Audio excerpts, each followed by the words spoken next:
Hello and welcome back students. મારું નામ છે નિશાન કતીરા અને આપણે શીખી રહ્યા છીએ ચેપ્ટર નંબર 1 વાસ્તવિક સંખ્યાઓ. આ વિડીયોમાં આપણે શીખીશું સ્વાધ્યાય 1.2નો દાખલા નંબર 3. ઓકે, અગાઉના બધા દાખલા આપણે અપલોડ કરી નાખ્યા છે આ ચેનલ ઉપર. ન જોયા હોય તો ખાસ જોઈ લેજો. અને એક મહત્ત્વની સૂચના કે જો તમને મારા આ બધા જ વિડીયોઝ અન્ય કોઈ એપ ઉપર, અન્ય કોઈ ચેનલ ઉપર કે QR કોડ સ્કેન કરી અને જો મારા વિડીયોઝ ઓપન થતા હોય તો પ્લીઝ મને જાણ કરજો. કારણ કે મારા વિડીયોઝ યુઝ કરવાની પરમિશન મેં કોઈને પણ નથી આપી. કારણ કે આ બધા વિડીયોઝ બનાવવામાં બહુ મહેનત કરવી પડે છે અને મારી મહેનતનો ઉપયોગ ડાયરેક્ટ કોઈ અન્ય વ્યક્તિ લઈ લે એ સારું ન ગણાય. તો પ્લીઝ હેલ્પ કરજો મને જો આવી રીતે તમે ક્યાંય પણ જુઓ મારા વિડીયોઝ તો. Okay, let start some number. Question number 3. નીચે આપેલ પૂર્ણાંકોના અવિભાજ્ય અવયવની રીતે ગુસા અને લસા શોધો. બહુ સિમ્પલ છે. આપણે અગાઉ પણ શીખ્યા દાખલા નંબર 2માં ગુસા અને લસા કેવી રીતે શોધવું. સેમ એ જ રીતે છે. અહીં 3 નંબર છે પણ એનાથી કાંઈ ચિંતા કરવાની જરૂર નથી. પૂછાઈ શકે છે આ દાખલા, ઇમ્પોર્ટન્ટ છે. ચલો, સૌથી પહેલાં 12, 15 અને 21નો ગુસા અને લસા શોધવું છે. 12ના આપણે અવયવ પાડીએ. 2 છક 12, 2 તેરી 6, 3 એકા 3. 1 આવે ત્યાં સુધી અવયવ પાડતા જવાના.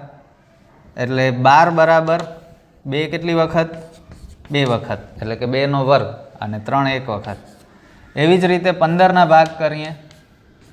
3 પચા 15, 5 એકા 5. 15 એટલે 3 ગુણ્યા 5. અને 21, 3 સતા 21, 7 એકા 7, એટલે 3 ગુણ્યા 7. હવે ગુસા 12, 15 ને 21નો. ગુસામાં તમને ખ્યાલ છે, અગાઉનો વિડીયો જોયો હશે તો આવડતું હશે કે ત્રણેયમાં કોમન હોય તે જ લેવાનું અને નાની ઘાત લેવાની. ત્રણેયમાં હોય એવી સંખ્યા કઈ? 2 આમાં છે, 2 અહીં નથી, અહીં પણ નથી, તો 2 નહીં આવે. 3 અહીં છે અને અહીં પણ છે, તો 3 આવશે ગુસા તરીકે. 7 21માં છે, 15માં ને 3માં નથી, તો નહીં આવે. તો ગુસા માત્ર 3. હવે લસા. લસામાં બધું જ આવી જાય.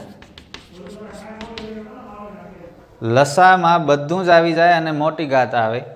2નો વર્ગ, 3 પણ આવશે, 5 પણ આવશે અને 7 પણ આવશે. 2નો વર્ગ 4, 4 તેરી 12, 12 પચાસ 60, 60 ગુણ્યા 7, 6 સતા 42, પાછળ 0 મૂકી દો, 420. તો ગુસા 3 અને લસા 420. બસ કમ્પ્લીટ થઈ ગયો આપણો સમ. ગુસા અને લસા જ શોધવાનું છે. બીજો દાખલો. સૌથી પહેલાં 17ના અવયવ પાડી.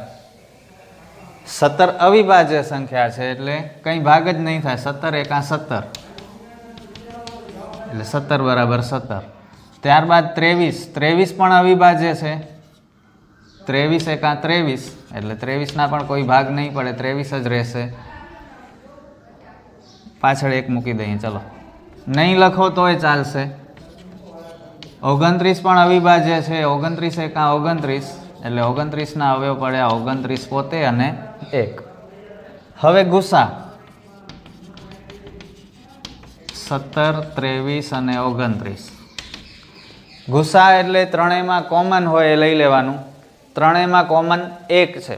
જો તમે 1 નહીં લખો તો એ ચાલશે, પણ કન્ફ્યુઝન થશે કે હવે કોમન કંઈ છે જ નહીં તો શું લખું. તો યાદ રાખજો, જો તમે 1 ન લખ્યું હોય તો કાંઈ વાંધો નહીં, પણ જો કંઈ કોમન ન નીકળતું હોય તો 1 કોમન હશે જ, એટલે ગુસા 1 આવશે. લસા. લસામાં બધું આવી જાય. 17 પણ આવશે, 23 પણ આવશે, 29 પણ આવશે અને 1 પણ આવશે.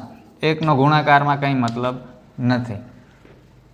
ફરીથી ઘણા બધા ગુણાકાર કરવાના છે. 17 ગુણ્યા 23 કરીએ, જે જવાબ આવશે એના ગુણ્યા 29 કરશું. 17 દુ 34, 17 તેરી 51, 390 અને 391. 391 ગુણ્યા 29.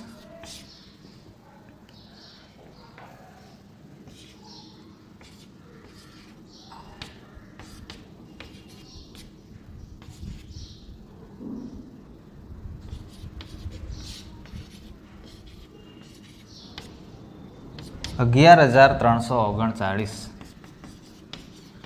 તો આ મળી ગયો લસા. હવે શીખીએ લાસ્ટ સમ.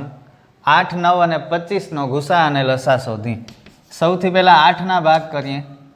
2 ગુણ્યા 4, 2 ગુણ્યા 2, 2 કાં 2.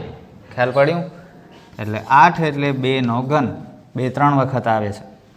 ત્યારબાદ 9, 3 તેરી 9 અને 3 એકા 3.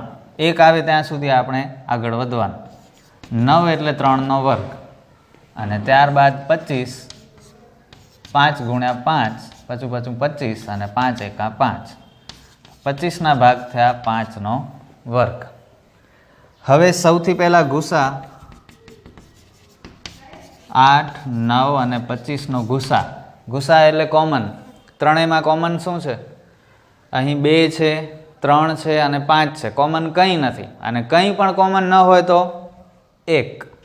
તો ગુસા થશે 1. અને લસામાં બધું જ આવી જાય અને મોટી ઘાત આવે. 2ની 3 ઘાત આવે, 3ની 2 ઘાત આવે, 5ની 2 ઘાત આવે.